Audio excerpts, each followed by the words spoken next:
정치평론가 이강윤의 오늘.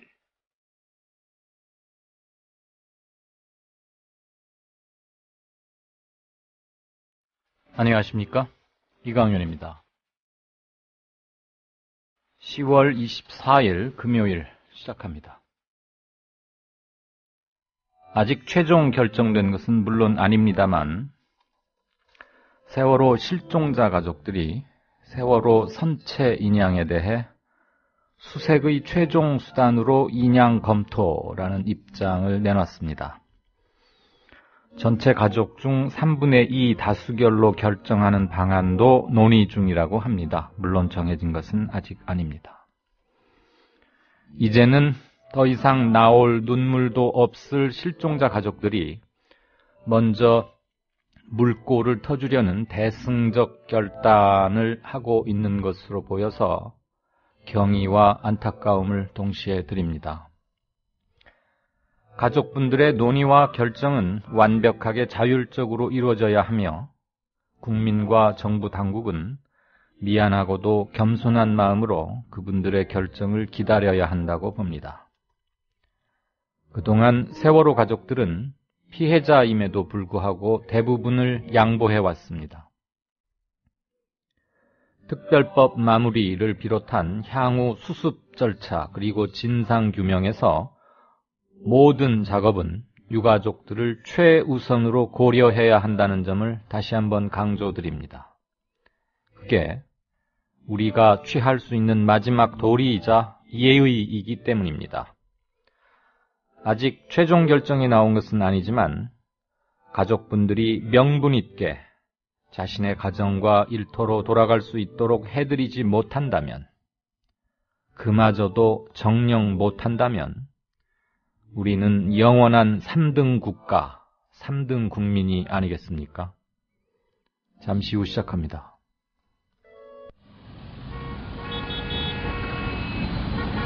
부장님, 대리운전은 뭐 부를까요? 아, 대리운전 블랙박스 주는 1800-6606 대리운전이 있지 않은가? 아, 20회 이용시 블랙박스를 주는 1800-6606 블랙박스 대리운전이요? 그럼 검색창에 블랙박스 대리운전을 검색해보게. 홈피에는 다양한 상품들도 있다네. 저기 부장님, 블랙박스 대리운전에서는 국민TV에 후원도 한다면서요. 자네도 블랙박스도 주고 후원도 하는 1800-6606 이용하게. 역시 대리운전은 1800-6606.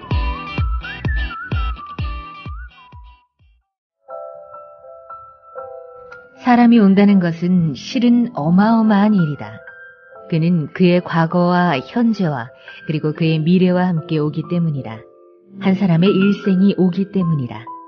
정현종님의 시처럼 한 아이의 일생을 만나는 마음으로 교육하는 학교가 있습니다.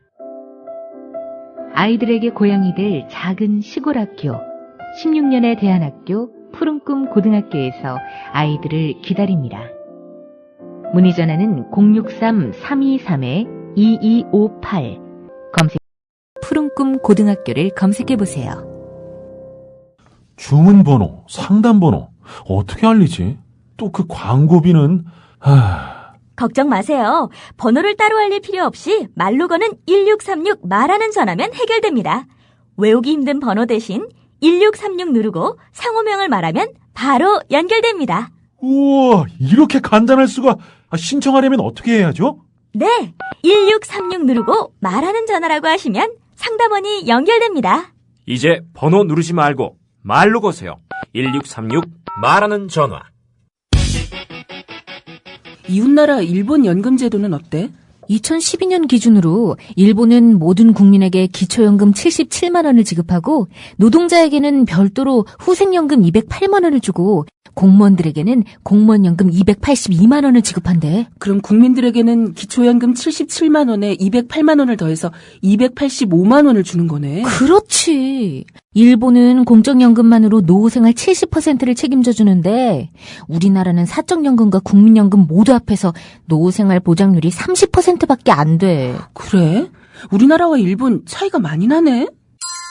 국민 여러분, OECD 국가 중 공적연금 수준이 가장 낮은 나라가 일본입니다. 공무원연금을 낮출 게 아니라 국민연금을 공무원연금 수준으로 높여야 합니다. 공적 연금 강화, 국민 여러분과 함께 만들어가겠습니다. 전국 공무원 노동조합. 네. 한 주를 마무리하는 10월 24일. 요즘 젊은 사람들 용어라고 그러죠. 불금. 한 그거 앞으로 8, 9번쯤 하면 한 해가 가는 거죠. 한가하게 불금만 할 수 있는 날이 어서 오기를. 네. 한미 전시작전권 전환이 사실상 무기 연기됐습니다. 국방자주권 문제가 다시 제기될 수밖에 없게 됐습니다. 이 문제는 국제뉴스 비껴보기에서 오늘 집중 해부해 보겠습니다. 작년도 수능 문제 제출 오류로 물의를 빚은 한국교육과정평가원이 수험생들이 낸 돈으로 소송 변호사 비용을 쓴 것으로 드러났습니다. 후안무치라는 말이 생각납니다. 여러분 알고 계십니까?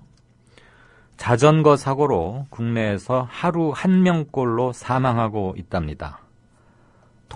통근이거나 또는 운동하려고 자전거를 좀 타는데 거기에도 목숨을 걸어야 하는 일이 돼버렸습니다. 네, 뉴스 브리핑 시작하죠. 최혜연 PD 어서 오십시오. 네, 안녕하십니까. 안녕하세요. 네. 유승민 의원이 통일부는 북한이 핫바지로 보는 것 아닌가 이런 말을 했고, 이해찬 의원은 또 내가 지금 국무총리라면 바로 6.1제 장관 해임 건의안을 내겠다 이런 네. 말들, 상당히 날선 말들이 오갔군요. 남북관계 관련해서 오늘 오간 얘기들 좀 정리해볼까요?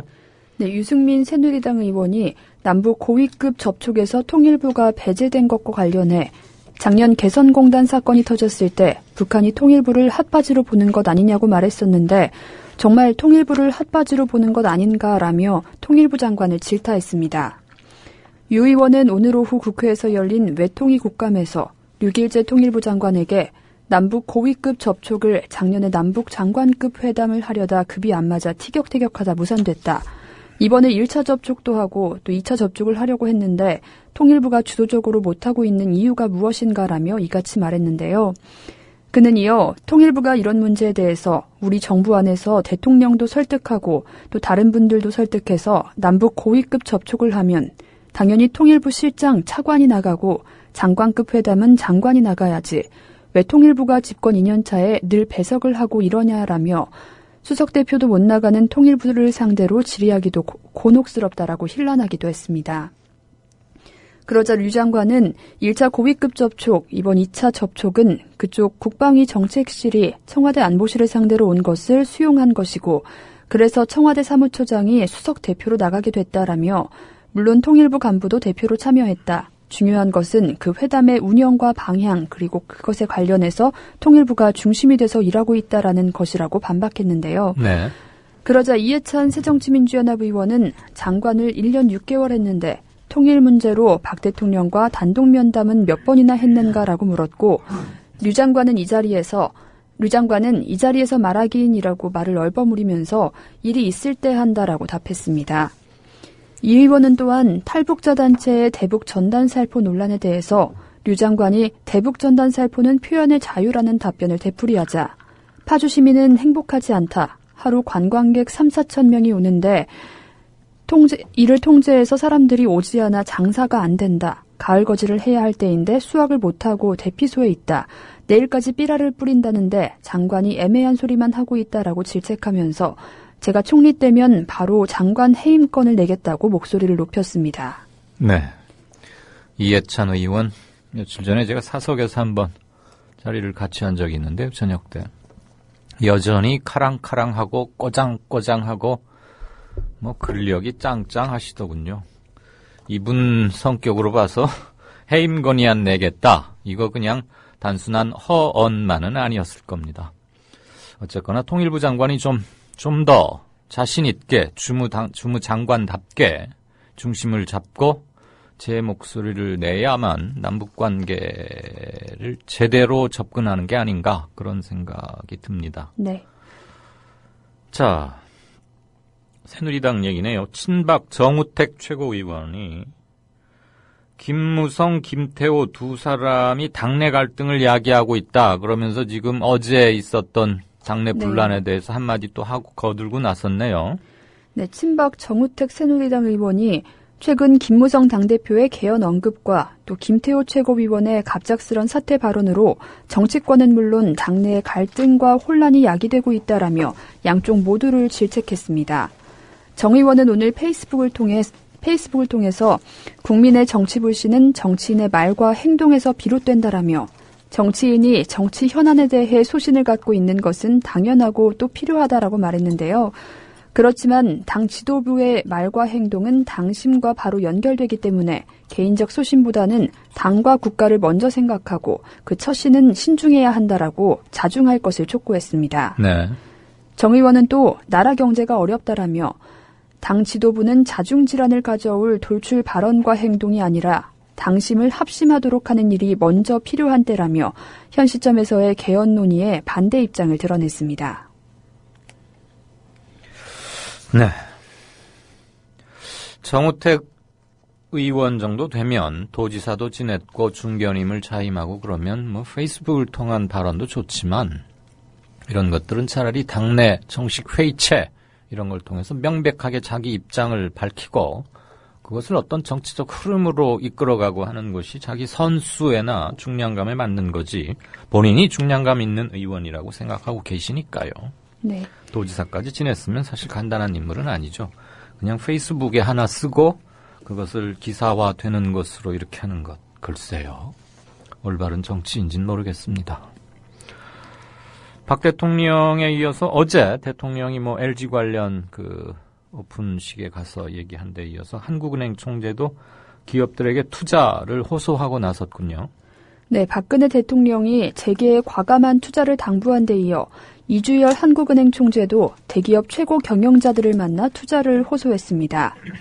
이 총재는 오늘 오전 김신 삼성물산 사장 등 대기업 CEO 7명을 초청해 가진 조찬 간담회에서 우리나라 성장세가 다른 나라에 비해 양호한 편이긴 하지만 견고하지 않다라며 기업의 투자 심리를 어떻게 하면 살릴 수 있을지 고민이라고 말문을 열었습니다. 이 총재는 전 세계적으로 어떻게 하면 성장 모멘텀을 살려나갈 것인지가 화두인데 성장의 주체는 바로 기업이라면서 일본과 유럽이 전례 없는 완화 정책을 펴는데도 기업 투자가 늘어나지 않고 있다. 일본 기업의 경우 엔화 약세로 수익성이 좋아졌지만 투자로 연결되지 않고 있다라고 외국의 예를 들었습니다. 이 총재는 이어 글로벌 금융위기 이후 전반적으로 투자가 부진하다라며 지난해 우리나라의 국내 총생산에서 투자가 차지하는 비중도 2000년 12%에서 8%로 떨어졌다. 우리나라도 투자 부진이 심각한 상태임을 이렇게 지적했습니다. 이 총재는 또 기준금리를 낮출 때 여러 가지로 고민을 많이 했다. 한쪽에선 가계부채를 우려했지만 성장의 모멘텀 불씨를 이어가겠다는 생각으로 금리 인하를 결정했다라면서 기준금리 인하가 기업 투자로 연결됐으면 하는 것이 간절한 바람이라고 밝혔는데요. 네. 이에 대해 참석자들은 이런 투자를 노력해보겠다라고 답한 것으로 알려졌습니다. 오늘 간담회에서는 김신 사장 외에도 박광식 현대자동차 부사장, 박한홍 한화케미칼 사장, 이영훈 포스코 부사장, 이웅범 LG이노텍 사장, 이상훈 효성 부회장, 지창훈 대한항공 사장 등이 참석했습니다. 그럼 뭐 참석자들이 노력해보겠다라고 말했는데 사실 그거 참 공허하고 하나마나한 소리일 수도 있습니다. 그냥 노력해보겠다고 하면 나중에 왜 안 됐냐고 해도 별로 뭐 특별한 뭘 안 해도 되는 거고요. 또 뭐 총재가 그렇게 말한다는데 가만히 있기도 뭐하니까 그저 노력해보겠다고 하는 건데 실질적 투자 유인책 그리고 급여 상승 으로 유도할 수 있는 그래서 내수 경기, 내수 시장 활성화시키는 방안을 찾아야겠죠. 지금 현금 수천억씩 쟁여두고 있는 기업들 거기에 돈이 묶여 있으면 뭐 합니까? 장부상만 부자일 따름이지 국내 경제에 아무런 도움이 안 된다면 이들이 과감하게 지갑을 열어서 이상한데 뭐 투자하는 것보다는 실질적으로 경기가 나아지도록 하는 것으로 유도를 해야겠죠. 금리도 이렇게 많이 내려놓고 했다면. 최경환, 이주열 하는 행장 라인이 잘 알아서 하겠죠. 요즘 아주 여러 곳곳에서 열심히 한다니까요. 한번 보십시다. 이건 무슨 얘기입니까? 대통령 퇴진글을 올렸다고 재가를 물려서는 안 된다. 정의당의 정진후 의원이 한 얘기인데, 시국선언 교사는 100% 고발 전원 다 해버리고 비리 혐의 교사는 겨우 6.3%만 고발하고 있다고요? 네, 교육당국이 세월호 참사 교사 선언에 참여한 교육공무원은 100% 전원 고발한 반면 횡령이나 금품 및 향응수수, 배임 등 비리 교육공무원에 대해서는 6.3%만 고발한 것으로 나타나 형평성 논란이 제기됐습니다. 오늘 국회 교육문화체육관광위원회 정진우 정의당 의원이 교육부와 전국 17개 시도교육청으로부터 제출받은 자료에 따르면 교육부는 2009년부터 2014년 7월 4일까지 554명의 교육공무원을 수사당국에 고발했는데요. 이 가운데 98%에 달하는 543명이 정부의 교육정책이나 국정운영 방향을 비판한 이유로 고발당했고, 연구보조원 인건비를 사적 용도로 사용하거나 특채비리 또는 사기 및 편취 등의 경우인 2%는 11명에 불과했습니다. 교육당국은 특히 지난 6월 26일 세월호 교사선언에 참여한 교사 284명을 전원 고발한 것을 비롯해서 2009년 전교조 시국선언 94명, 전교조 조퇴투쟁 36명 등을 국가공무원법이나 형법 위반으로 고발했습니다. 네. 반면에 2009년부터 2013년 5년 동안 횡령, 금품 및 향응수수, 배임 교육공무원을 638명을 징계했고 고발 인원은 40명, 6.3%에 불과했습니다. 네. 네, 현행법에 따르면 교육당국은 횡령이나 뇌물수수 금액이 200만 원 이하이거나 검찰, 경찰 등 사정당국이 먼저 수사를 개시한 경우 고발 대상에서 제외될 수 있습니다. 네. 이에 대해 정 의원은 교육부는 세월호 참사 교사선언 선생님들을 모두 고발했다라며 청와대 게시판에 박근혜 대통령 퇴진글을 올렸다는 게 이유인데 건강한 사회에 재가를 물리는 수단으로 활용한 감이 적지 않다라고 말했는데요. 또 고발은 부족해도 곤란하고 남용해도 곤란하다라고 지적했습니다. 네. 횡령, 금품, 향응수수, 배임 이런 비리를 저지른 교육공무원 638명을 징계했지만 고발 인원은 겨우 40명, 7%가 채 안 되는군요.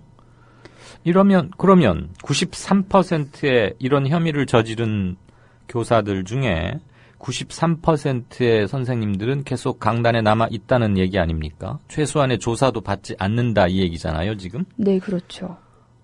이건 정말 충격적이군요. 이런 것들 횡령, 금품, 배임 이런 것 다 형법상 되게 구속 사유란 말이죠. 네. 무슨 학부형으로부터 촌지를 조금 받았다 이런 정도가 아니고 횡령, 배임 이건 대단히 놀라운데요. 국정감사를 통해서 그나마 밝혀지고 있는 것들입니다. 국정감사 상시로 왜 열지 못하고 있는지 차제에 이것도 한번 좀 감사를 해봐야 되는 게 아닌가 하는 생각이 듭니다. 네, 지금까지 뉴스브리핑의 최혜윤 PD였습니다. 네, 감사합니다. 미디어 협동조합 이사장 서영석입니다. 언론인으로 살아온 지 30년이 넘었습니다. 돌아보건대 힘있는 사람들이 큰 돈을 써서 만든 방송 수없이 많습니다. 그러나 힘없는 사람들이 한 푼 두 푼 모아 만든 방송은 국민TV뿐입니다. 국민TV가 지속 가능해야 이 나라 언론의 근간이 바뀔 수 있고 그리고 희망을 잉태할 수 있으리라 믿습니다.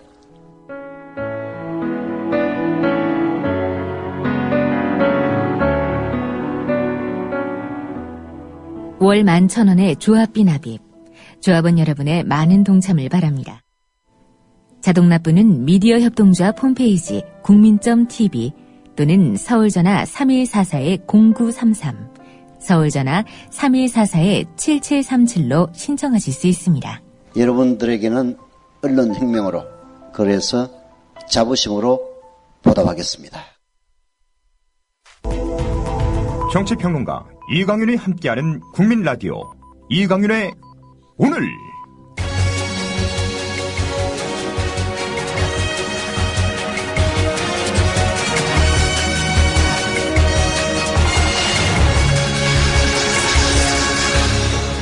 이강인의 예리한 시각.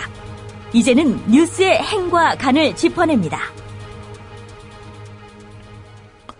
네, 뉴스 행간입니다. 카카오톡 검열 사태가 일부 마무리되어 가는가 싶었는데 검찰총장께서 또 하나의 큰 폭탄을 터뜨렸습니다.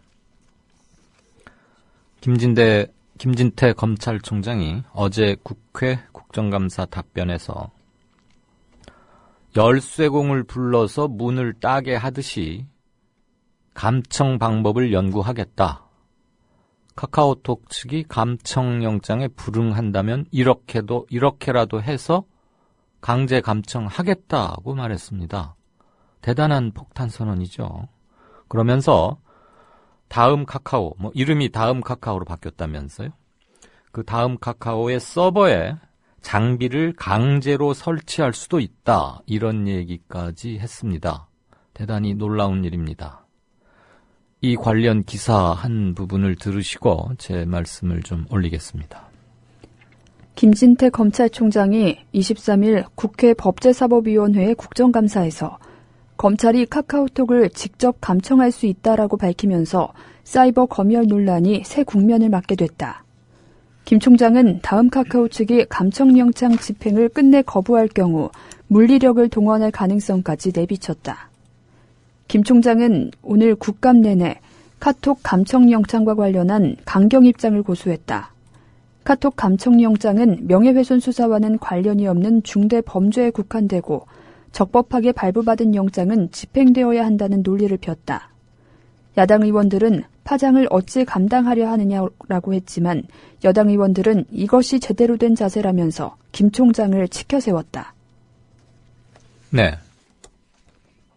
대한민국 검찰총장이 국정감사장에서 공식적으로 당당하게 답변한 내용입니다. 참고로 용어를 좀 명확히 구분할 필요가 있어서 물론 대부분들 알고 계시겠지만요.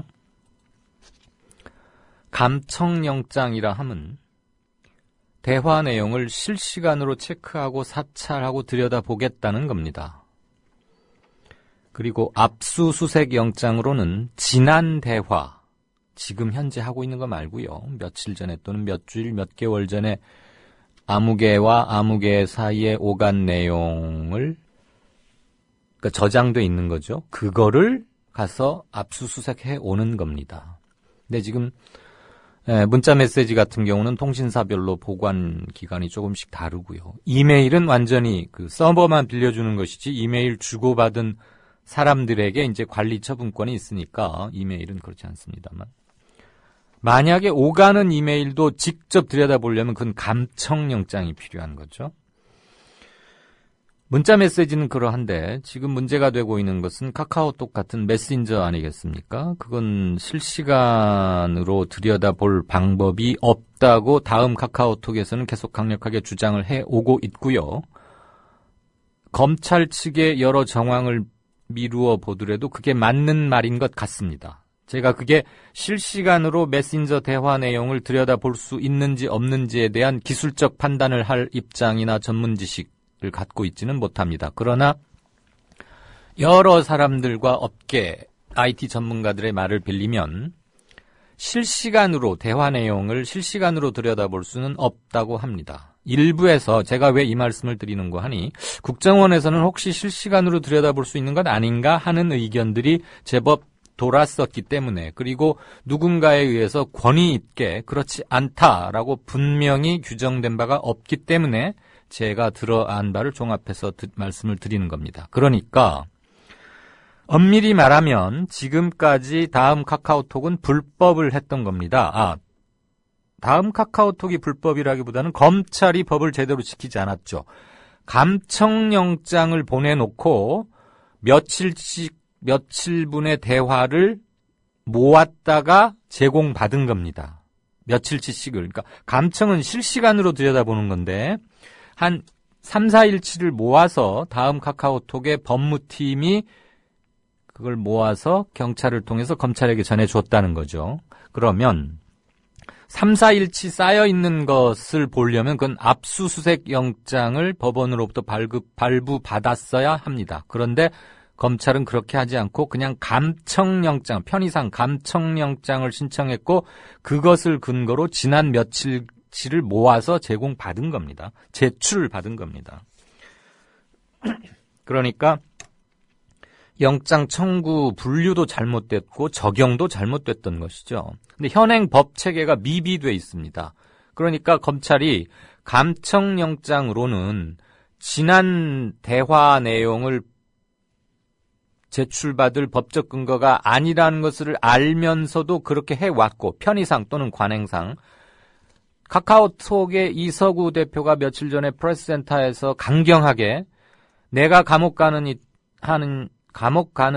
일이 있다 하더라도 감청영장 집행에는 응하지 않겠다라고 말했던 것은 일견 초강수인 것으로 보이긴 했지만 엄밀히 해석해서 감청영장은 실시간으로만 들여다보는 것에 제한되는 거니까 그거에는 불응하겠다는 겁니다. 그런데 현재 기술로는 경찰이나 검찰에서 누가 와서 감청영장을 가지고 서버를 이렇게 계속 옆에서 보고 있지 않는 한은 그건 불가능하거든요. 그러니까 그건 맞겠다는 거고 감청영장이 들어오면 어제, 그제, 그그제 며칠간 보관되어 있던 건 주지 않겠다는 겁니다. 왜? 그걸 주려면 압수수색영장을 받아야 하니까. 그러니까 지난 대화를 볼 거면은 압수수색영장을 통해서 요청을 해라. 그러면 법대로 하겠다.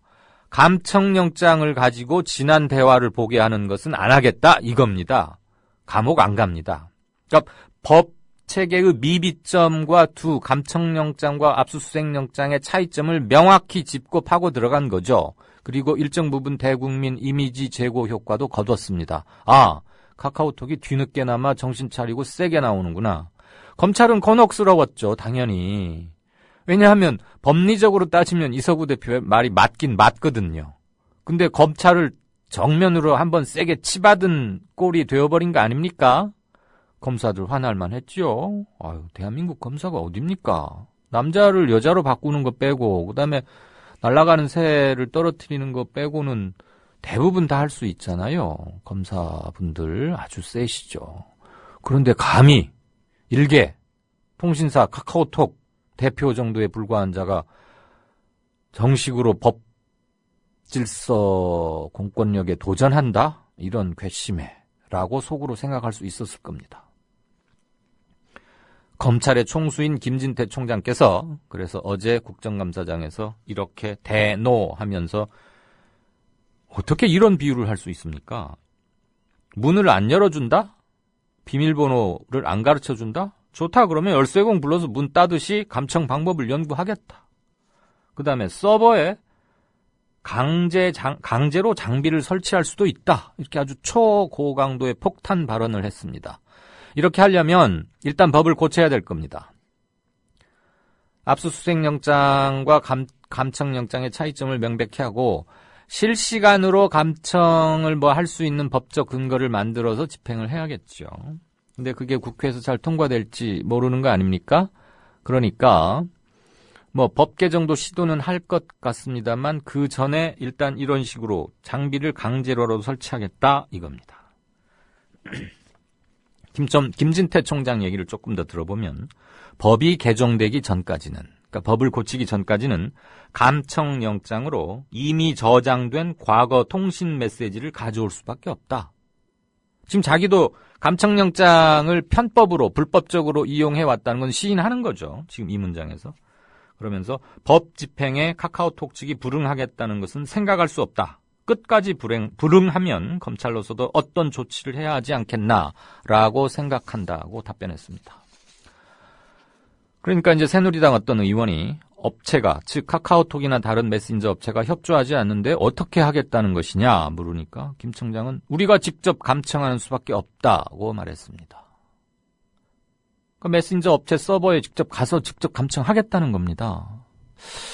이게 과연 법적으로 가능한지 저는 대단히 논란이 불가피할 수밖에 없고 법적인 논란과는 별도로 검찰 조직의 수장이 지금 검찰은 형식적으로는 법무부 산하 외청 행정부 공무원이지만 실질적으로는 독립된 기구입니다.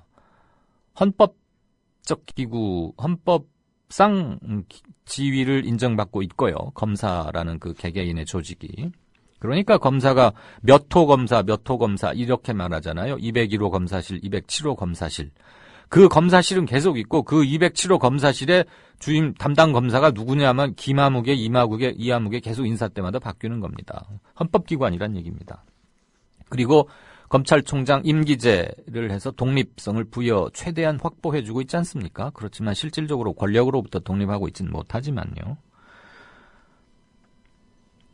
그런데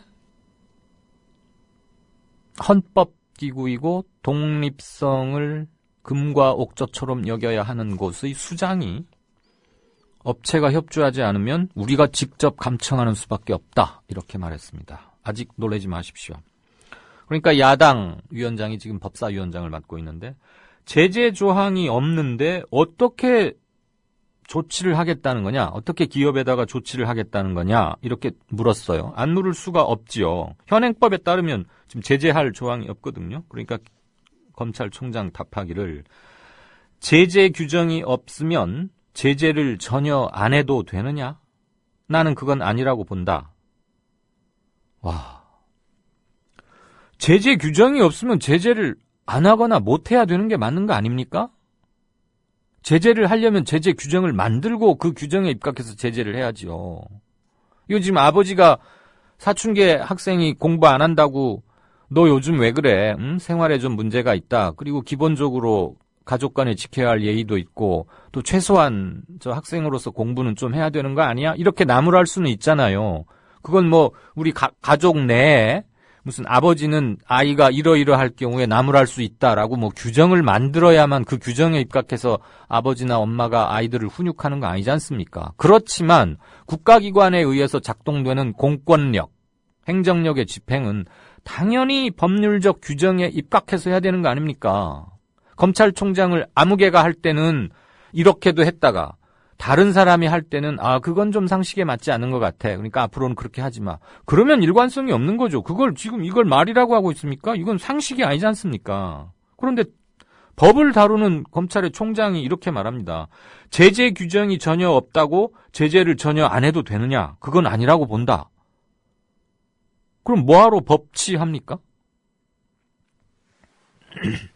그러니까 그 법사위원장이 얼핏 들으면 검찰이 힘을 행사하겠다는 것으로 들린다. 검찰총장으로서는 부적절한 답변이라고 말을 했습니다. 굉장히 점잖으시네요. 그러니까 박지원 의원이 또 이런 얘기를 했어요. 새정치민주연합에. 카카오톡 메시지는 법적으로나 기술적으로 감청이 안 되는데 그동안 며칠씩 메시지를 모아서 준 것은 위법한 것이다. 맞는 얘기죠. 이게 지금 카카오톡과 검찰의 진술에 일치한 부분만 뽑아내면 이거 맞습니다. 그러니까 검찰총장 답하기를 저는 좀 견해가 다릅니다. 의원님. 법과 해석 사이에 차이가 있을 수 있지만 저희 검찰 쪽의 해석은 그렇지 않습니다. 긴급한 상황이 생기면 현행법상 지금까지 해왔던 것처럼 감청영장을 집행할 수밖에 없습니다. 라고 답했습니다. 이게 무슨 철학적 말이 안 나오네요. 기승대실론소 이런 우주론적 무슨 학술 토론하고 있습니까? 법리 토론은 이다 아니다 A다 B다가 명확히 구분되는 거 아닙니까? 그리고 만약에 충돌 요지가 있으면 그것은 조문 재해석이나 개정을 통해서 누가 읽어도 오해나 오독이나 오적용의 여지가 없도록 하는 게 법조문 아니겠습니까? 그런데 어떻게 긴급한 상황이 생기면 지금까지처럼 감청영장을 통해서 과거 며칠 지난 것도 집행하겠다. 얘기가 안 되죠. 자, 여당 의원들이 어떻게 거들었는지 한번 볼까요? 새누리당 부산 출신의 김도읍 의원이라고 있습니다. 검사 출신입니다. 저도 한번 방송에서 몇 번 토론을 해봤는데 방송 들어가기 전과 대기실에서와 방송 카메라 돌고 났을 때가 굉장히 바뀌는 분이시더군요. 그런 분들이 정치를 하시는 것 같습니다. 김 의원이 이렇게 말합니다. 영장을 들고 검찰 직원을 카톡에 보내서 지키고 앉아있게 하라. 이렇게 말합니다. 그러자 김 총장은 바로 그겁니다. 앞으로 검찰이 우리가 그렇게 하겠다는 뜻이라고 말했습니다. 그러니까 옆에 있던 새누리당의 홍일표 의원이 실로 오랜만에 진짜 검사의 모습을 보는 것 같다. 통쾌하다. 이렇게 말씀하셨답니다. 들으셨죠? 여당의 모 의원이, 검사 출신 의원이, 검찰 말이야, 다음 카카오톡이 저렇게 방약 무인하게 나오는데 검찰 직원 보내서 서버 앞에 지키고 앉아있게 하라. 그러니까 총장이 예 그렇게 하겠습니다 이거예요. 검사 선후배끼리 지금 주고받는 말입니다. 뭐 이제 이건 여분인데요. 여담인데 김진태 총장은 김 총장 혹시 카카오톡 사용하십니까? 라는 모 의원의 질문에 사용하지 않습니다. 대중이 대중이 사용하는 건데 검찰총장이 그거 같이 사용하는 것은 부적절하다고 생각합니다. 뭐 이랬답니다. 그러니까 저 아래 것들이 하는 건데 어떻게 감히 총장인 내가 그것들과 함께 하느냐 뭐 이렇게 해석할 수도 있는지 뭐는지 모르겠는데 이분은 어느 메신저를 쓰시는지 아니면 아예 뭐 메신저를 안 쓰시는지는 모르겠는데 저는 특정 개인의 뭐 메신저 사용 여부는 전혀 관심이 없고요. 전국에 2천여 명의 검사가 있습니다. 그들은 법 조문에 따라서 엄격히 업무를 집행하고 또 하나는 철저한 상명하복에 의해서 즉 검사 동일체의 원칙에 입각해서 조직적으로 업무를 수행합니다. 그러면 총장 개인의 법 해석에 따라서 움직여야 합니까? 아니면 법 조문에 따라서 움직여야 합니까? 어느 게 법치주의입니까? 총장이 이렇게 나오면 그 밑에 총장의 지휘를 받는 검찰 대검 차장 예하 1999명의 대한민국 검사들은 법 조문대로 일하고 작동해야 맞습니까? 아니면 공식적인 국정감사 답변장에서 김진태 총장이 말한 식으로 앞으로 그러니까 감청영장과 압수수색영장이 엄밀히 다른데도 불구하고 법 개정될 때까지 감청영장을 통해서 압수수색영장의 기능까지 다 하겠다는 여기에 따르는 게 맞습니까? 총장의 말을 따르면 그건 법을 어기는 것이고요. 법대로 하자면 총장의 뜻을 어기는 겁니다. 대한민국 검사 2,000명 여러분은 무엇에 따라서 움직이셔야 합니까? 그리고 김진태 검찰총장님, 법 조문을 명백히 위반하는 귀하의 어제 답변, 그건 위법입니다. 그 위법, 불법에 대해서 어떤 책임을 지시려 하는지 여쭙지 않을 수가 없습니다. 행간이었습니다.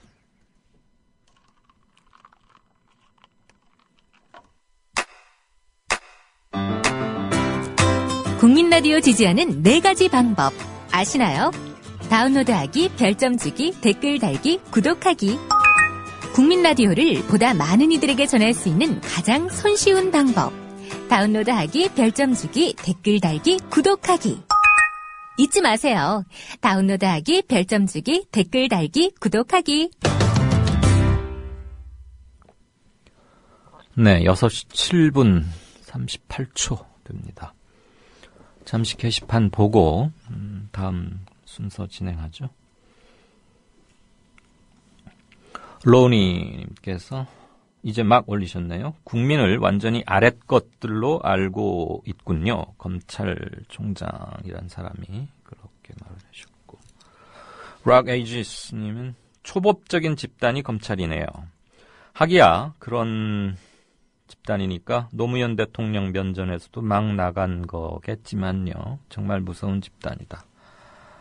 아, 옛날에 평검사와의 대화 때 뭐 청탁전화 하셨죠? 이러면 막 가자는 거지요? 뭐 대통령이 그렇게 답했던가요? 이러면 막 가자는 거지요? 아, 그랬던 것 같습니다. 잘 기억이 안 나네요. 네, 어제 김진태 총장의 발언을 보도하는 오늘 언론의 보도 태도들도 저는 상당히 놀라웠습니다. 이것은 명백한 일면 토업거리라고 생각했는데, 물론 뭐 한미 군사작전권 전환 문제도 중요하지만, 그런데 뭐 일면 톱이 됐건 사이드가 됐건 대단히 중요한 기사인데 의외로들 큰 비중을 두지 않아서 전 거기서 또 한 번 놀래기도 했습니다. 아까 그 뭐 이해찬 총리가 내가 총리라면은, 이해찬 의원이 내가 지금 총리라면 6.1제 통일부 장관 해임 건의안 내겠다고 그랬는데, 제가 어느 신문사나 방송국의 보도 책임자, 편집국장이라면 저는 이것을 일면 톱으로 올렸을 것 같습니다. 오케이 마린님 견해 한번 볼까요? 사이버 검열에 대한 어느 검찰 관계자가 이런 발언을 했답니다. 왜 위축이 되나? 아무 문제없는 글을 올리면 위축될 일이 없는 거 아니냐? 예. 더 이상 말씀드리지 않겠습니다. 문제없는 글을 올리면 위축될 일 없는 거 아니냐? 네. 검찰 정말 기고만장하군요. 권력자 맞군요. 다름과 닮음님. 이명박근혜 정권은 정의와 법치는 완전히 무시하고 오직 통치자의 마음대로만 있다. 이런 나라가 무슨 법치국가고 민주공화국인가? 네. 민주공화국. 이 민주공화국에 도달하기 위해서 인류는 도대체 몇백 년간 수천, 수만, 수십만 명이 피를 흘리고 목숨을 버려야 했습니까? 그 민주의 재단에 내던져진 희생된 그 수많은 희생을 무릅쓰고 절대 왕정 이런 것들을 지나서 시민사회를 거쳐서 민주공화정에 이르렀는데 우리도 민주공화국이건만 아직도 이런 가시밭길이고 역사가 거침없이 후퇴하는 것을 우리는 그냥 보고만 있습니다.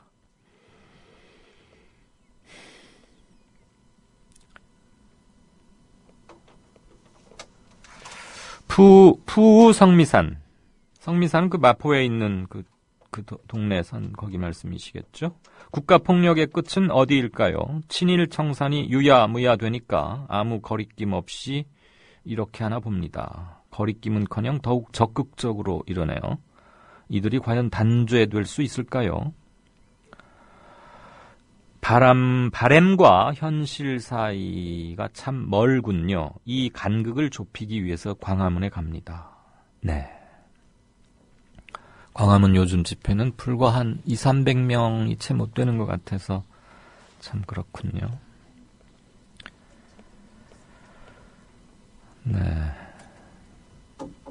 제가 출첵합니다. 출첵하고 듣습니다. 이거를 계속 올리시길래 처음에는 그 문화에 좀 익숙지 못했어요. 이게 무슨 의미인지. 그랬더니 이 청취 공동체에 지금 참여하고 있다라는 그런 말씀이더군요. 그래서 참 이제는 반갑습니다. 그거 올려주신 분들 여러분께 감사드리고요.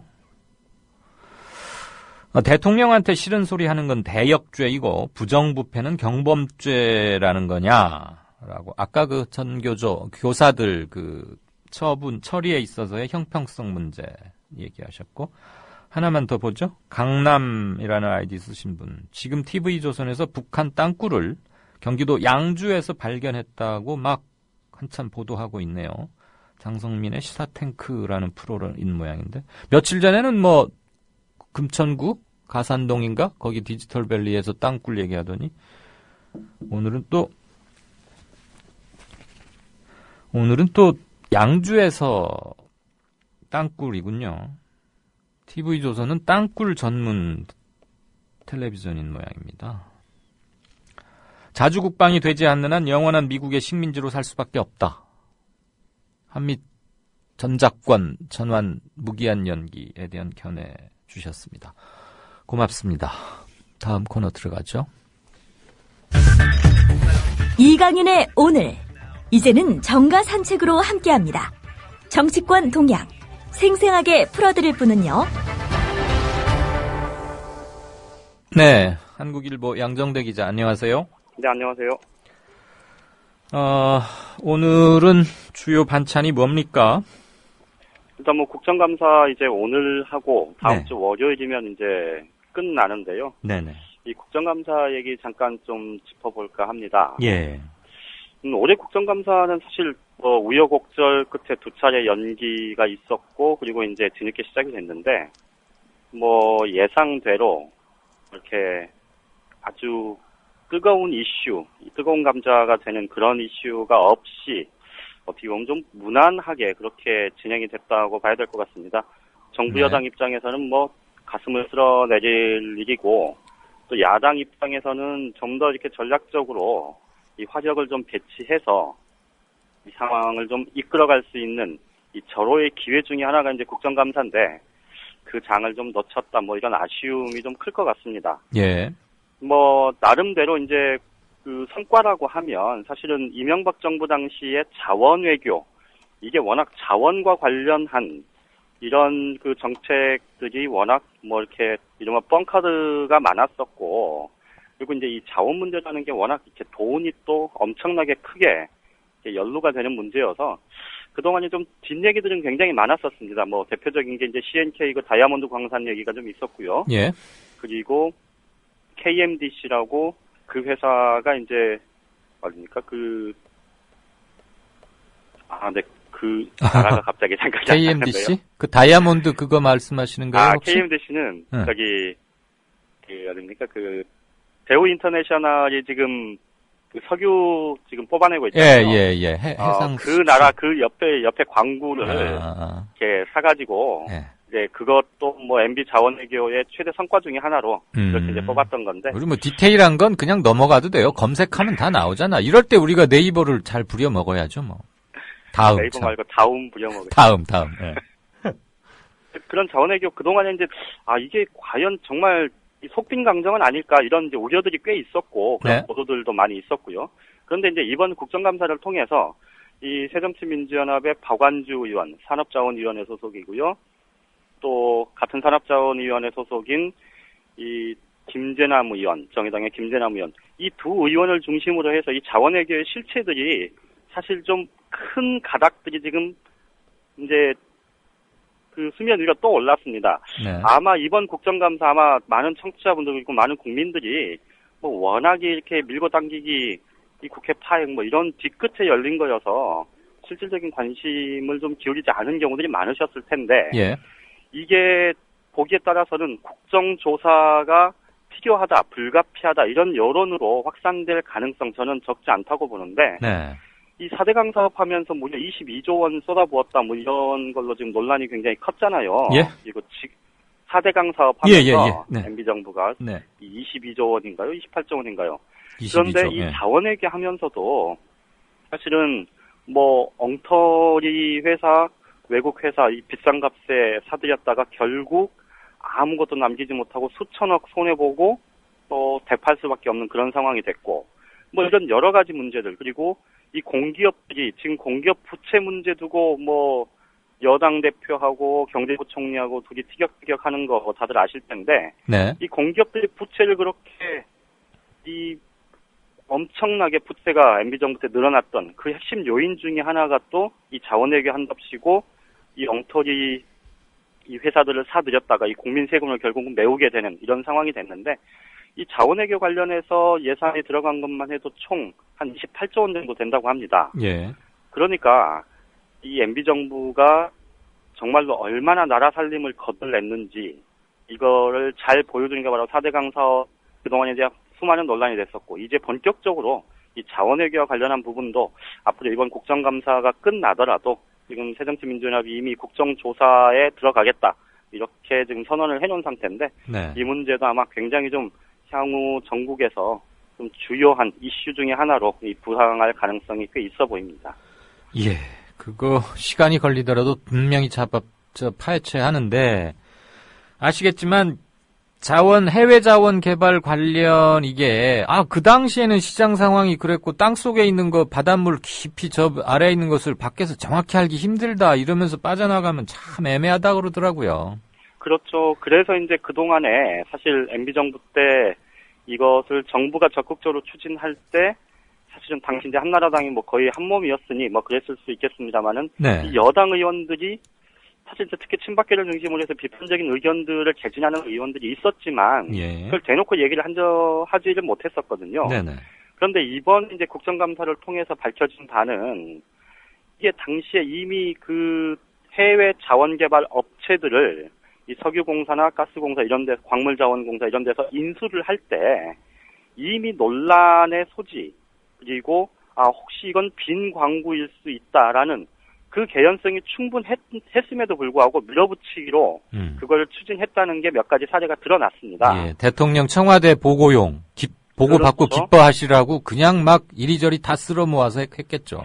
그렇죠. 그리고 그 와중에 지금 김백준 전 청와대 총무비서관, 이 MB 대통령의 핵심 측근이잖아요. 네네. 거의 집사처럼 집사. 그렇게 네. 알려져 있고요. 예. 또 MB 이명박 대통령 전 대통령의 친형인 이상득 전 국회 부의장의 이 김백준, 이상득 이 두 정권 실세에 예. 이 친인척들이 관련된 회사가 직간접적으로 개입했다는 것도 이미 지금 확인이 됐습니다. 예, 예. 그러니까 이게 말씀하셨듯이 광구라는 게 특히 이제 자원개발이라는 게 이게 100% 확신만 갖고 사업을 할 수 있는 상황이 아니라는 건 뭐 누구나 다 아는 일 아닙니까? 예. 그런데 문제는 애초부터 가능성이 희박하거나 네. 혹은 이 친인척들의 개입으로 해서 이게 권력이 작용한 그런 과정이 들어 있었다는 게 이제 직간접적으로 하나씩 둘씩 드러난 만큼 예. 이게 결국은 올해 하반기, 내년 초, 내년 상반기 이 넘어가면서는 이 문제가 굉장한 좀 이슈가 될 가능성, 이미 이제 좀 어떻게 보면 표현이 좀 과할 수도 있겠습니다만 이 자원외교와 관련해서도 이 판도라의 상자가 이제 열리기 시작했다, 이렇게 보는 게 맞을 것 같습니다. 예. 우리 양정대 기자님이 갈수록 극렬 언론인 아니다. 그러면 안 되죠.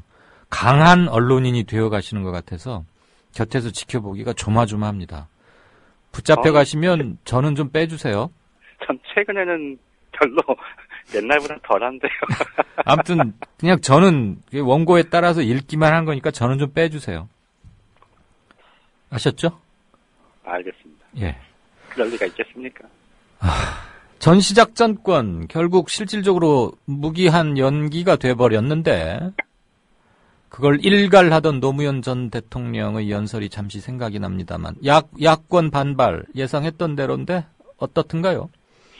무엇보다도 좀 기가 막힌 건 이 청와대가 오늘 내놓은 설명입니다. 그러니까 나름대로 해명한다고 했을 텐데 네. 그렇게 어이없는 해명을 할 수 있나? 이게 과연 이 보수 정권이 들어섰을 때 사실 남북 관계가 항상 이 극단으로 치닫게 되고 또 이 안보 문제에 있어서 실제 보수 정권들이 굉장히 무능하거나 혹은 뭐랄까요, 정말 사대주의를 하고 있다, 이런 것들이 이제 뼈저리가 느낄 때가 한두 번씩 있는데 네. 이번 전시작전 통제권 관련해서 이 한미 국방장관 회담 SCM 정례 협의가 아주 단적으로 이걸 보여준 것 아닌가 싶습니다.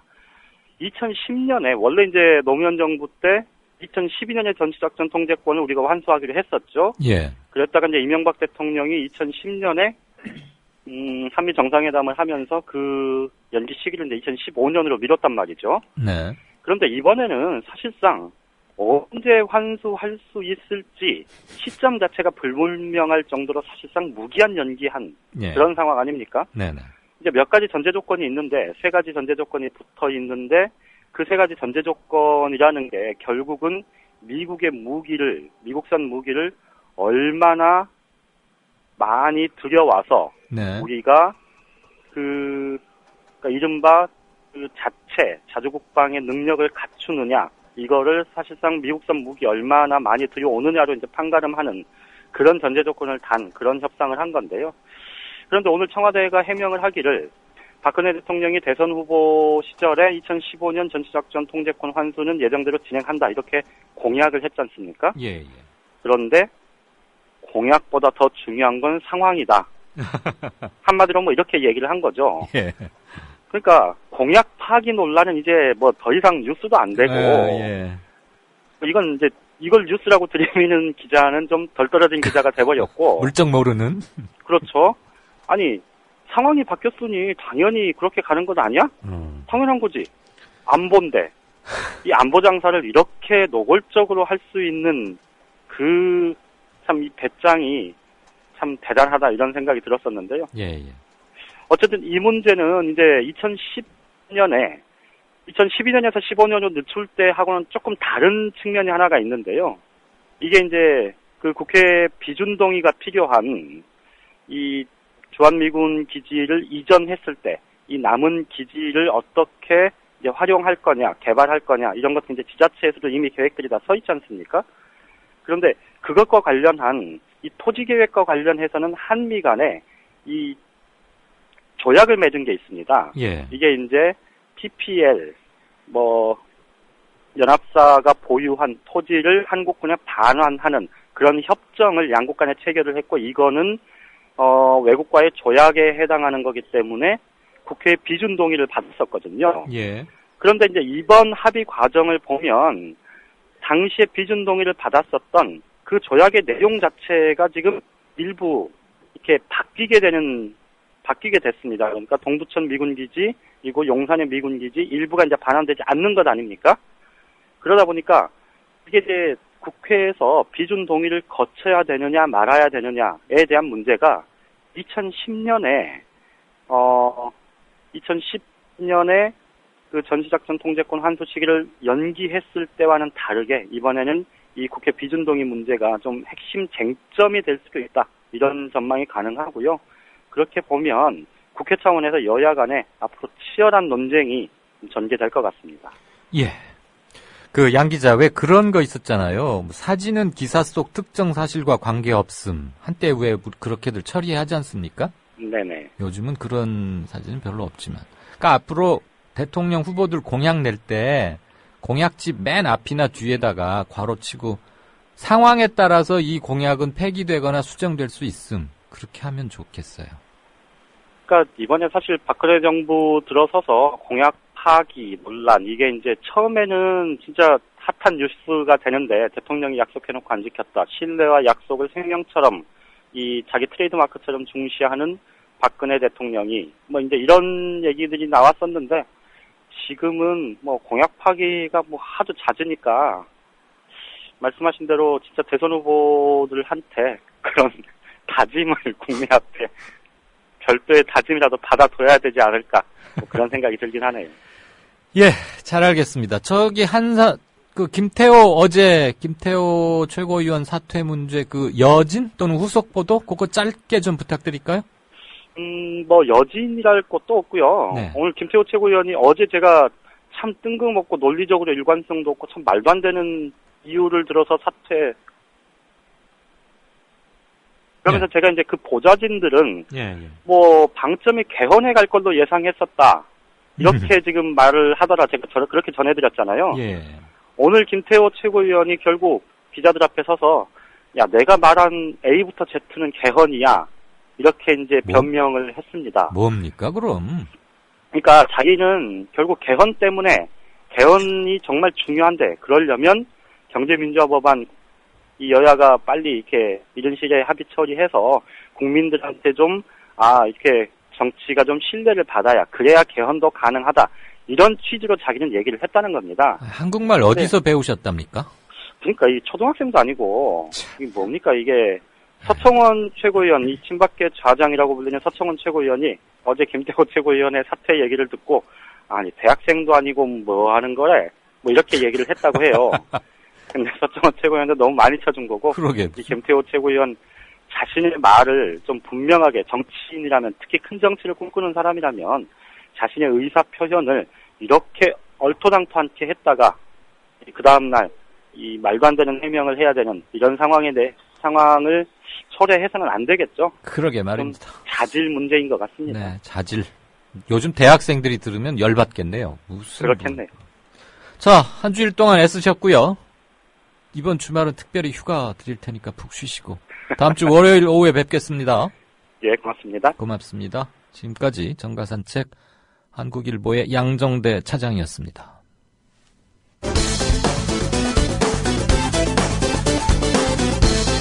전시작전 통제권을 못 받으니 미국이 계속 행사해주세요. 이런 간도 쓸개도 없는 인간들에게 보내는 먼 나라의 호령. 이제 이 사단은 뒤로 나와도 괜찮습니다. 그뭐 공짜 비슷한 건데 기왕에 있는 건데 그냥 쓰지. 인계철선으로 놔두지 뭘 그 시끄럽게 옮기냐. 그렇죠. 저도 그렇습니다. 시끄럽게 안 하고 그냥 넘어가면 좋은데 제가 왜 옮기는데 동의했냐. 심리적 의존 상태를 벗어나야 됩니다. 국민들이 내 나라는 내가 지킨다라고 하는 의지와 자신감을 가지고 있어야 국방이 되는 것이지. 미국한테 매달려가지고 바지가랑이 매달려가지고 미국 엉덩이 뒤에서 숨어가지고 형님 백만 믿겠다. 이게 자주국가의 국민들의 안보의식일 수가 있겠습니까? 이렇게 해서 되겠습니까? 인계철선이라는 말 자체가 염치가 없지 않습니까? 남의 나라 군대를 가지고 왜 우리의 안보를 위해서 그 인계철선으로 써야 됩니까? 피를 흘려도 우리가 흘려야죠. 그런 각오로 하고 우리가 할 수 있다라는 자신감을 가져야 무슨 경제적인 일이나 또 그 밖에 무슨 일이 있을 때 미국이 호주머니 손 넣고 그러면 우리 군대 뺍니다.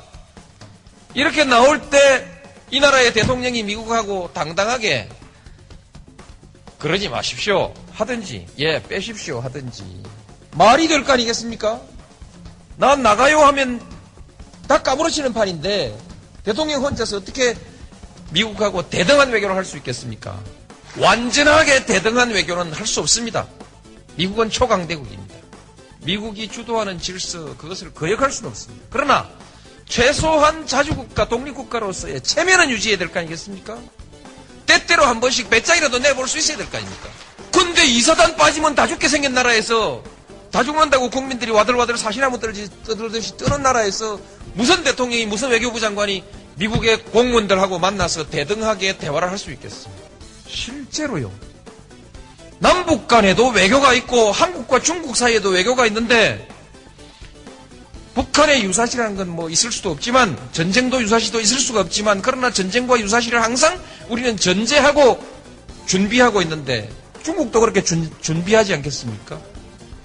한국군이 작전 통제권을 가지고 있을 때 북한과 우리가 대화하는 관계, 중국과 우리가 대화할 때, 외교상의 대화를 할 때, 동북아시아의 안보 문제를 놓고 대화를 할 때 그래도 한국이 말빨이 좀 있지 않겠습니까? 작전 통제권도 없는 사람이 민간 시설에 폭격을 할 건지 안 할 건지 그것도 마음대로 결정 못하고 어느 시설에 폭격할 건지 그것도 지 마음대로 결정 못하는 나라가 그 판에 가가지고 중국한테 무슨 할 말이 있습니까? 북한한테 무슨 할 말이 있어요? 이것은 외교상의 실리에 매우 중요한 문제 아니겠습니까? 대한민국 군대들 지금까지 뭐 했노 이게?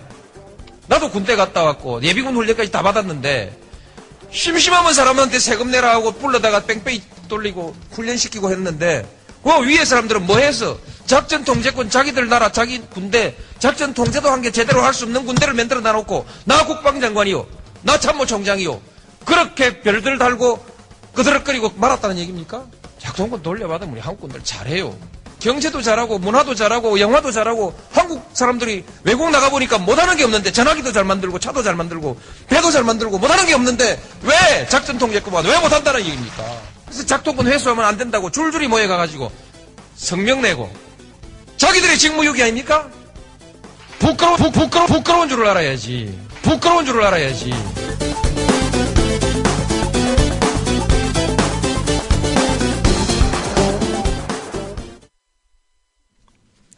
부끄러운 줄 알아야지. 똥별이란 말도 직접 하셨던가 잘 기억은 안 납니다만 맞습니다. 그 동영상 유튜브에서 조회수가 뭐 50만인가 그걸 넘는 것 같더라고요. 부끄러운 줄 알아야지. 네, 6시 32분 50초 막 들어왔습니다. 잠깐 게시판 보고 말씀드린 대로 국제뉴스 비껴보기에서 한미 전작권 전환 무기 연기 부분 집중해보도록 하겠습니다. 지난번에도 한번 말씀을 드렸는데요. 퍼블리어스님, 우선 여러 차례 전화를 사무실로 국민TV 사무실로 전화 주신 것은 그랬는데 연결이 안 최 PD와 연결이 안 됐기 때문에 매우 답답하셨으면 잘 알겠습니다. 제가 사정을 들어보니까 최 PD가 자기 자리에만 앉아서 일을 보는 게 아니고요. 근무 시간 동안에 굉장히 분주하게 사무실과 스튜디오를 왔다 갔다 하고 이래서 그 전화를 늘 못 받을 수가 있고요. 다른 분이 받았는데 제 휴대전화 번호를 알려드려도 되는지 어떠는지를 정확히 판단을 못해서 답변을 못했다는 말씀도 전해 들었고요. 어쨌거나 조금 불편을 끼쳐서 미안은 합니다만 그런 사정이 있음을 이해를 해주시고 이메일로 보내셨다는 말씀 들었습니다. 그 이메일로 답변을 드리도록 하겠습니다. 왜 이 소통 때문에 이렇게 서로 힘들어야 하는지, 아니면 그냥 페이스북에 저한테 바로 메시지를 주셔도 되는데요. 어쨌거나 이메일로 드릴 테니까 조금 기다려 주실 것을 부탁드립니다. 오늘 안 그래도 주요 몇몇 언론들이 한미 전작권 전환 무기한 연기를 놓고 보도가 있었는데, 그거에 대해서 뉴스 재구성에서 아주 시의적절하게 얘기가 있었고요. 네, 그 부분은 곧 보겠고, 오동팔님이 저는 친박입니다. 박근혜 대통령을 존경하고 사랑합니다. 박근혜 모교 서강대 출신 금융인들의 좌장 노릇을 하다가 수출입 은행장이 된 이덕훈 씨가 자기 소개서에다 이렇게 했었다네요. 저는 친박입니다. 박근혜 대통령을 존경하고 사랑합니다.가 국책은행의 은행장이 되겠다고 전형 서류를 내는데 거기 내야 할 서류 중에 자기 소개서에다 이렇게 썼답니다. 얼마 전에 코바코 사장으로 간 곽성문 전 MBC 기자도 박근혜, 그러니까 큰 영애님 이런 표현을 썼더군요. 대통령의 따님인 큰 영애님과의 교분을 시시콜콜이 아주 잘 기자 생활 한 사람답게 육하 원칙에 입각해서 자세히 써낸 걸 봤습니다. 훌륭하십니다들. 서태훈님, 가슴 저리도록 그리운 사람, 내가 저런 대단한 사람을 대통령으로 뽑는데 한 표 행사했다는 게 한없이 자랑스럽습니다. 훌륭한 후보였고 훌륭한 정치인이었는데 대통령이 되고 나서는 막상 몇 가지 좀 혼선도 있었고, 대통령 퇴임 이후에 우리가 그를 어떻게 했는지, 그래서 전철을 되밟지 않는 게 중요하겠죠. 노무현 대통령 육성이 나가니까 아주 순식간에 불과 몇 분 사이에 수십 건의 댓글들이 다 들어왔습니다. 네, 바로 국제뉴스 비껴보기로 들어가겠습니다. 윤재석 프레시안 위원님 어서 오십시오. 안녕하십니까. 안녕하십니까. 조금 전에 참 바보, 응? 네. 상고 출신의 무식한 대통령이라는 폄하를 들었던 노무현. 전시작전 통제권 환수에 관한 격정적인 토로, 이게 거의 사자후인데, 네. 구구절절 가슴에 와닿고, 육군 병장 출신, 별내기보다 확실히 낫다는 그 속설이 입증된 것 같습니다. 육군병장 흔히 그러잖아요. 말년병장들 대장보다 높다 그러는데, 네. 이 국방에 대한, 자주국방에 대한 그 철학, 별내보다 나은 것 같아요. 네. 두말할 여지가 없죠. 네. 자주국방에 대한 철학이 어떻게 계급의 높고 낮음이 관계 있겠습니까? 그렇죠. 방위 출신도 더 확고한 자주국방 사관을 갖고 있을 수 있죠. 세계관의 문제일 테니까요. 네. 자, 오늘 스트레이트 뉴스부터 일단 전하시죠. 전작권 사실상 무기 연기. 어떻게 해서 누가 이런 결정을 내리게 됐죠? 네. 국방부는 오는 2023년을 목표로, 그것도 목표입니다. 전시작전 통제권, 이른바 전작권 전환을 추진하겠다고 밝혔습니다. 이 전환이라는 단어도 저는 마음에 안 들어요. 아무튼 유재승 국방부 정책실장은 전작권 전환의 기준 목표 시점은 킬체인과 한국형 미사일 방어 체계 사업이 끝나는 2023년쯤이 될 것이라면서 군사용 정찰 위성 배치도 그때쯤이면 완료되기 때문에 충분히 목표 달성이 가능하다고 본다, 이렇게 설명을 했는데, 네. 킬체인이란 게 뭐냐 하는 걸 잠깐 말씀드리면, 적의 미사일을 실시간으로 탐지해서 무기의 종류와 위치를 식별한 뒤에 공격 수단을 선정하고 타격 여부를 결정하고 공격 실시로 이어지는 일련의 공격형 방어 시스템. 탐지에는 감시 정찰 위성과 통신 위성, 그리고 정보 위성, 그리고 정찰, 요새 글로벌 호크 도입하니 많이 하는데, 이 정찰기 등 글로벌 호크는 들여오기로 했죠. 예. 네. 각종 고성능 정보 전력, 그리고 공격에는 역시 미사일과 전투기 등이 각각 동원되게 되죠. 국방부의 이 같은 참 궁색한 입장 표명은 현지 시간으로 23일 한미 연례안보협의회 SCM에서 합의된 전작권 환수 재연기에 대해서 2020년 중반쯤이라는 애매모호한 워딩에 대해서 사실상 무기한 연기 아니냐는 그 여론이 일고 있는 가운데 처음으로 제시된 구체적 목표 시점이라는 점에서 관심을 가져볼 만합니다. 네. 이명박 정부 때 한번 연기했잖아요. 그렇습니다. 그런데 그러니까 조금 이따 말씀을 드리겠습니다만 한번 연기됐죠. 예. 그리고 원래는 이제 내년 12월인가?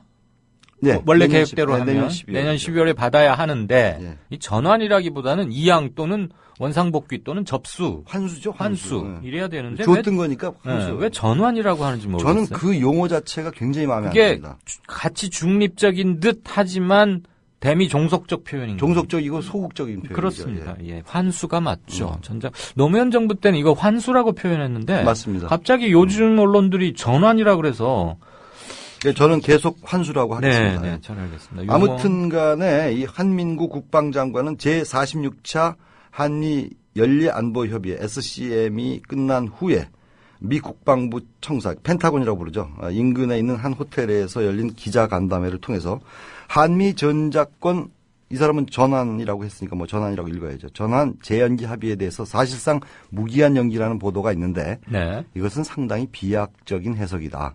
스스로 애매모호하게 워딩을 해놓고서 이렇게 또 변명을 합니다. 그렇게 얘기하면서 조건에 기초한 전작권 전환으로 우리 군은 방어 능력 향상을 위한 계획들을 갖고 있다. 이렇게 주장을 했는데 그래서 2020년대에는 북한 핵과 미사일에 대한 우리 군의 방어 능력이 강화되기 때문에 전작권 전환이 가능할 것이다. 여태까지 그러면 환수하겠다고 했던 그 소위 그 타임 스케줄은 다 거짓말이라 되는 셈이죠. 그러면 그것도 누가 만들었을까요? 다 군에서 만들어 놓고 나서. 지금 자기가 스스로 자기 부정하는 건데. 한민구 장관 그때 별 한 두세 개 이렇게 계속 달면서 승진했을 거 아닙니까? 네. 예. 백보를 양보해서 예. 그러면 2020년대에 가면은 예. 한국군의 방어 능력이 강화돼서 예. 그때는 환수해도 된답니까? 무슨 개런 보증할 만한 뭐가 있습니까? 이것도 제가 보기엔 굉장히 군색한 조건들이에요. 한 장관은 이렇게 얘기합니다. 전작권 전환 문제를 시기에서 조건으로 바꾼 것이 북한의 핵 미사일 위협이라는 안보 환경 때문이다. 이거 옛날부터 있었던 안보 환경 아닙니까? 그렇죠. 어제 생겨났나요? 통일이 되거나 북한의 비핵화가 되면 우리 군의 능력이라는 조건에 관계없이 전작권 전환 협의를 할 수 있다는 입장도 갖고 있다. 이게 굉장히 하여튼 뭐 선문답 같은 얘기만 하는데 그러면서 전작권 환수를 위한 조건을 크게 세 가지로 이 한 장관이 이제 구분을 했습니다. 하나는 안정적인 전작권 환수에 부합하는 한반도 및 영내 안보 환경. 이게 조성이 되겠습니까? 둘, 전작권 환수 이후에 한미 연합 방위를 주도할 수 있는 한국군의 핵심 군사 능력 구비, 그리고 미국의 보안 및 지속적인 제공 능력. 글쎄요, 아직도 우리가 핵심 군사 능력이 구비 안 된다는 얘기인데, 마지막으로 국지도발과 전면전 발생 시 초기 단계에서 북한 핵 미사일에 대한 우리 군의 필수 대응 능력 구비와 미국의 확장 국제 수단 및 전략 자산 제공 및 운영 등이 가능할 때. 네. 이게 지금 안 가능하다는 얘기인가요, 결국? 아무튼 간에 한미 양국은 이들 세 가지 주요 조건들이 모두 충족될 때를 전작권 환수를 추진할 수 있는 적기다. 이렇게 판단하고 있다고 주장을 하고 있습니다. 그래서 환수 시기를 그때 가서 최종 결정키로 했다. 이렇게 된 건데. 윤 의원님. 네. 군 또는 검찰, 경찰 이런 쪽이야말로 A 아니면 B, 이다 아니다. 이게 아주 분명한 워딩이 가장 필요한 집단들 아닙니까? 근데 왜 이렇게 그 중학교 때 배운 3단 논법. 네. 3단 논법에 입각해서 정확하게 얘기를 해야죠. 물론 나중에 그것이 시행이 되든 안 되든 현 시점에서 타임 스케줄이나 그 전략 수립 계획 같은 것을 얘기를 하는 게 원칙이라고 보죠. 지금 윤 의원께서 국방부의 견해를 전해 주셨는데 입장을 예. 아무리 들어도 잘 못 알아듣겠어요. 무슨 얘기인지. 그러니까 뭘 자꾸 저한테 반문을 하시니까 더 답답하네요. 그나저나 앞으로 계획 시간표는 어떻게 하겠다는 겁니까? 그럼? 한미 양국은 MB 때 설정된 내년 10월까지의 전략 동맹 스트래티직 얼라이언스겠죠. JSA라고 하는데 전략동맹 2015를 대체하는 새로운 전략 문서를 완성하고 이것도 하는데 시간 굉장히 걸리겠죠. 네. 또 혈세가 들어가겠죠. 그리고 전작권 전환의 주된 요건이라고 할 수 있는 우리 군의 능력을 가늠하는 주요 사업의 완성 시점을 명시할 예정이다. 여태까지 그럼 무슨 계획이 있었다는 건지 도대체 참 이해가 안 갑니다. 네. 어쨌거나 이제 이번 합의에 따라서 용산 주둔하고 있는 한미연합사령부와 그 화력 여단이 한강 이북에 그대로 남기로 했다. 근데 지금 원래는 다 동두천이고 뭐고 내려가기로 했잖아요. 가기로 그러면 예. 주민들 반발이 좀 일어나지 않겠습니까?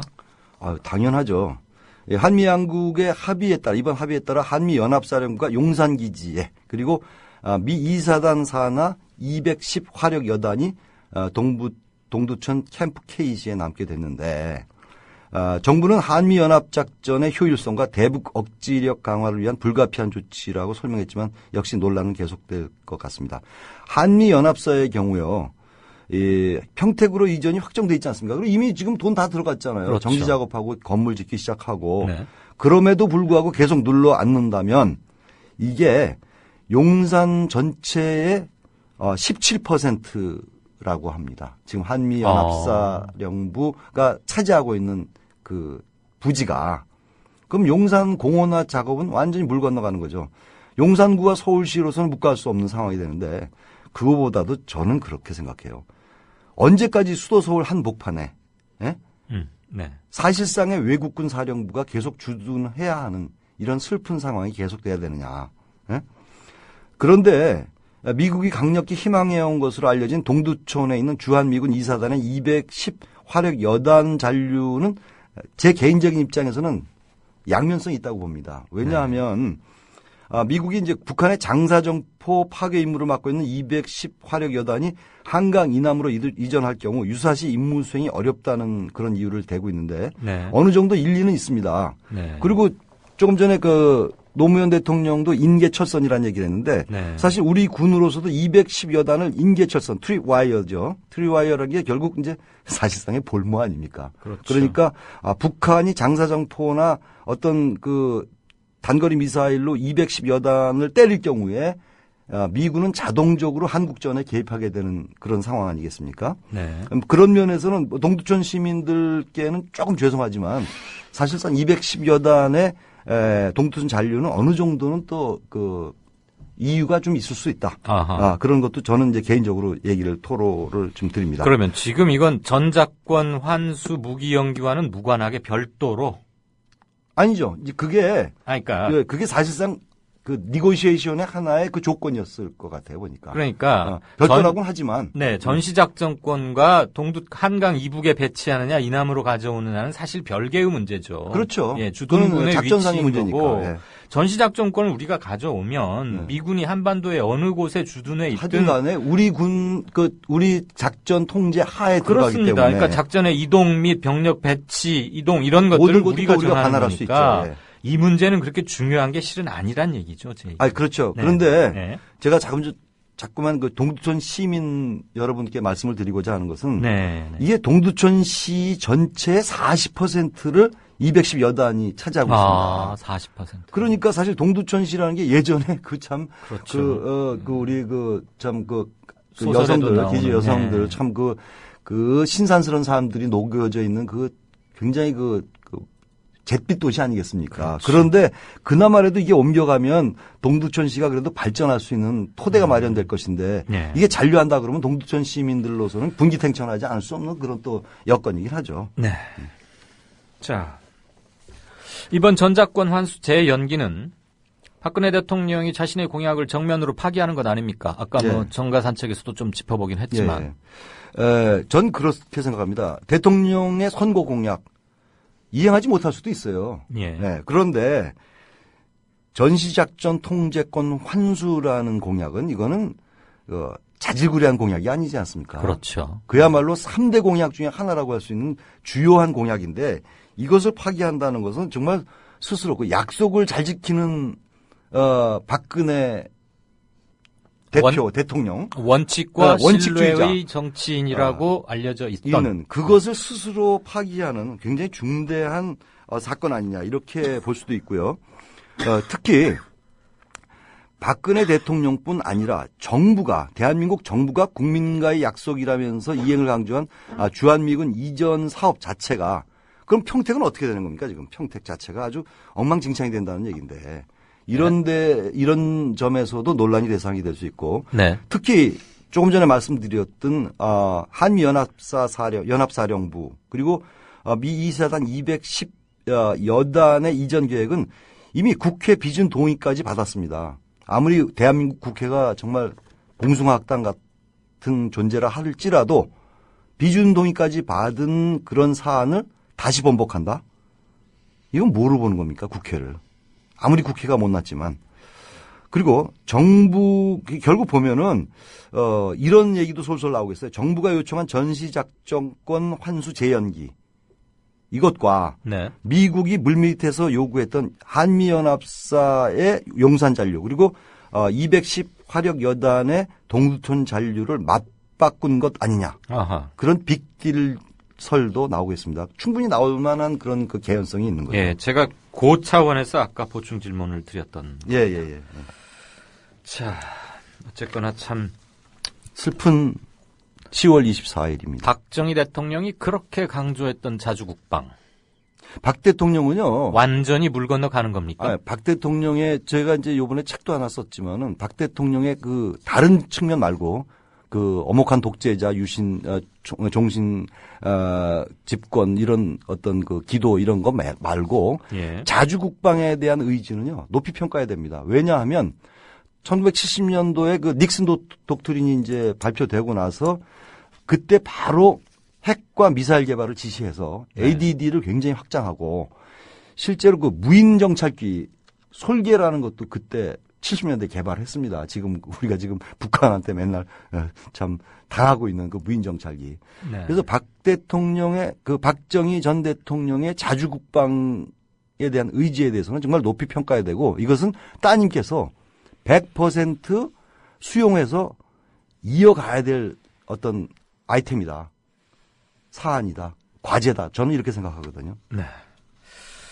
자, 전시작전 통제권, 이제 전작권 그러는데.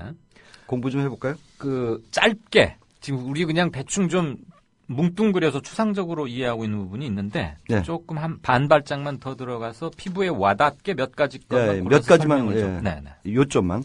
Wartime Operational Control of South Korea's Armed Forces가 영문입니다. 한국군 전시작전 통제권. 네.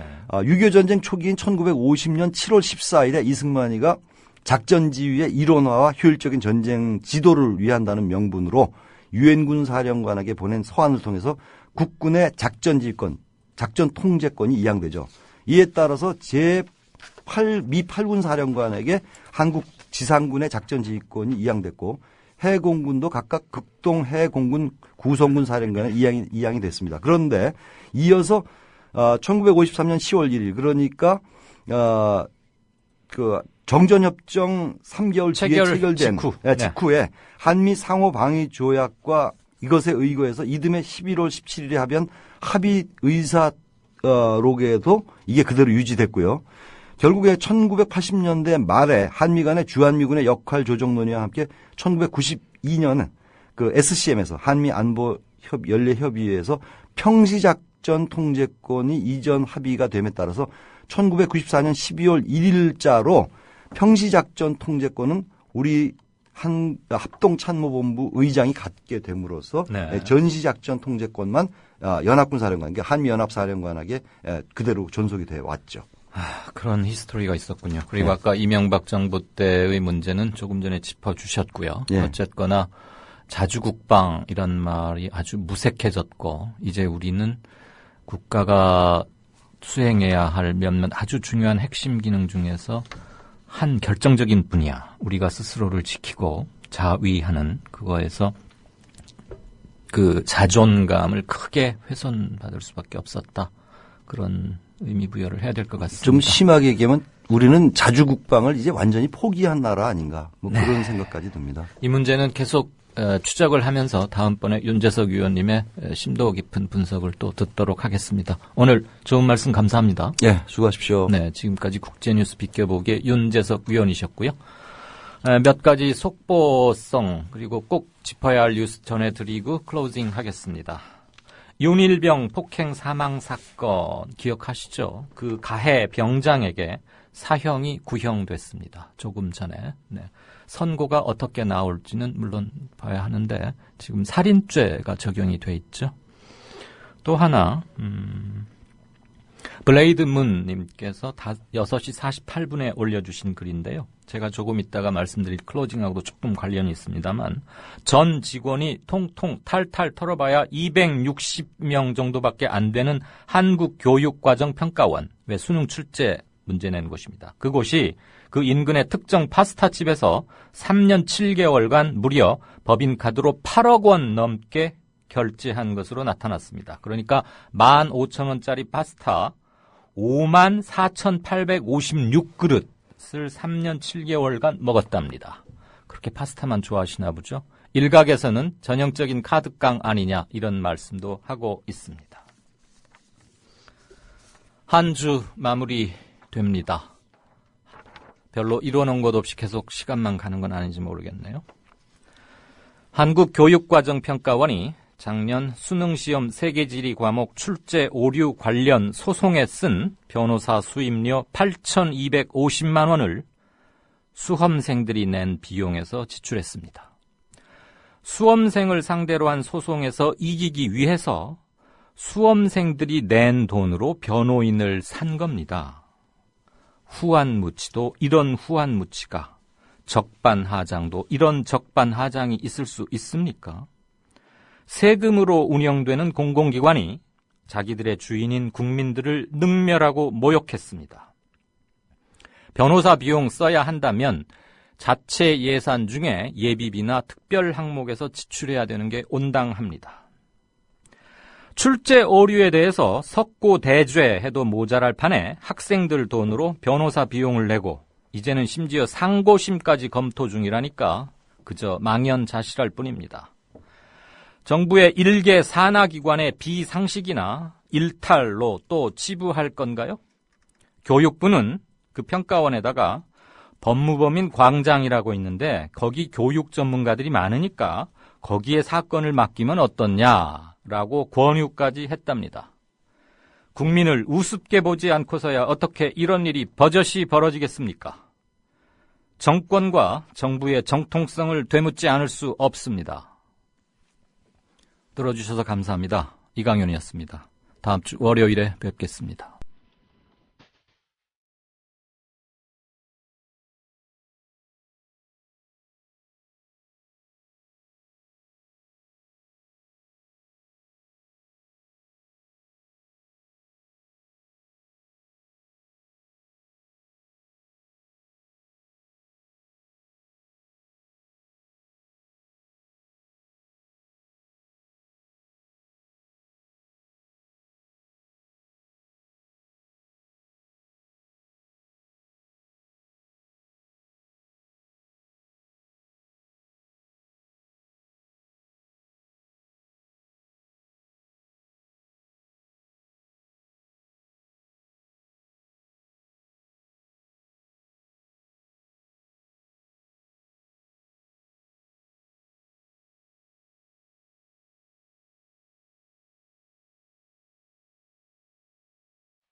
여기